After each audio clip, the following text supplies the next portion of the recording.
আজ 14ই অক্টোবর আমার দাদা ভাইয়ের জন্মদিন, তাই আমরা সবাই চলে গেছিলাম কোয়ার্টারে।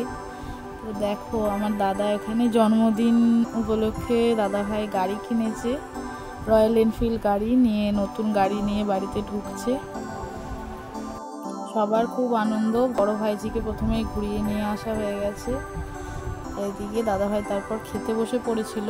বড় মা প্রথম দাদা ভাইকে পায়েস খাইয়ে দিল, তারপর এদিকে বড় ভাইজি সেও বাবাকে পায়েস খাইয়ে দিচ্ছে। তারপর এদিকে ছোট কাকাও দাদা ভাইকে পায়েস খাইয়ে দিল। আজকের মেনুতে প্রথমেই ছিল ভাত, তার সাথে 5 রকমের ভাজা, ডাল, পনিরের তরকারি, মাছের ঝাল, চিংড়ি মাছের মালাইকারি, মাটন, চাটনি, পাঁপড়, পায়েস, মিষ্টি, স্যালাড, অনেক কিছু ছিল। ভিডিওগুলো ভালো লাগলে লাইক, শেয়ার, কমেন্ট করে আর আমার চ্যানেলটা সাবস্ক্রাইব করে আমার পাশে থেকো।